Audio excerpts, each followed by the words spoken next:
Hola, bienvenido a Bass Advisor. Hoy te traigo este fretless clásico de la gama baja, es el Harley Benton JB40 FL y espero que te guste. Pues bien, este es el instrumento JB40 FL. Curiosamente, pues unos años después salió el JB75 en versión fretless que yo creía que llegaría para sustituir este modelo, pero han convivido los dos en el catálogo, por lo menos hasta ahora. Cosa un poco curiosa porque un poco se solapan, porque básicamente son el mismo bajo, pero uno con golpeador y el otro no. Me gusta más, particularmente me gusta más este, pues por la estética más Jaco Pastorius que tiene. Diapasón, creo que es de Laurel Indio, que bueno, no está nada mal, la verdad que está mucho mejor que muchos Squier. Mástil pues bastante cómodo. Un poco plano para mi gusto, me gustaría que fuera un poco más curvado, pero bien. En cuanto a construcción, etcétera, pues el encastre es alucinante, como suele pasar muy a menudo en los Harley Benton. Pues madera de fresno, como es típico en esta gama, 4,9 kilos casi, pero curiosamente lo llevo pues colgado. Bueno, el balance es absolutamente perfecto y curiosamente no se siente excesivamente pesado, pese a sus casi 5 kilos. La verdad que es bastante llevadero, por lo menos llevarlo un ratito. Todavía no lo he probado en un concierto 1 hora y media colgado, que entonces pues seguro que sí que acaba notándose, ¿no? Pero a priori pues el buen balance compensa un poco este exceso de peso. Bueno, vamos a escuchar un poquito.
Bueno, habiendo escuchado todo esto, creo que podemos ya hacer la valoración. El mástil, como he comentado, para mi gusto es un poco demasiado plano. Esto va a gustos, pero el mástil en sí está pues bastante correcto, está bastante bien, razonablemente suave. El diapasón pues no tiene grandes desniveles, vamos, no tiene ningún problema. Tiene un pequeño trasteo en un punto, pero es una cosa muy... Vamos, es el único punto que tiene algo un poquito raro, pero en general está pues bastante bien y por supuesto en un fretless no tienes que preocuparte porque haya ningún traste que sobresalga. Bueno, en este caso le voy a poner un 7. Sonido. La verdad que le encuentro faltar un poco de viveza. Para mí las pastillas sí que tienen un sonido maderoso, tienen pues una textura que está bien, aunque no es exactamente el sonido fretless que tengo yo en la cabeza. Y eso, le falta como a muchas Roswell, a muchas pastillas Roswell que suenan bien, pero les falta un puntito de definición, de estar delante.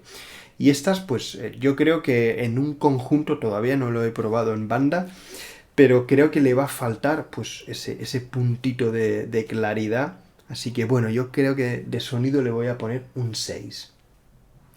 Peso balance, el bajo se sostiene perfectamente bien, o sea que en ese aspecto muy bien. Y el peso pues es excesivo, sin duda, con sus 4,88 kilos o 4,89, no recuerdo muy bien, pero entre 4,8 y 4,9. Así que bueno, por el balance y por lo bien que se siente en espalda, por lo menos un rato corto, le voy a poner un 6. Construcción. La construcción, bueno, por lo menos esta unidad, el fresno se ve muy bien. La verdad que las maderas están bien. Como suele ser típico en Harley Benton, el encastre es absolutamente sublime, perfecto.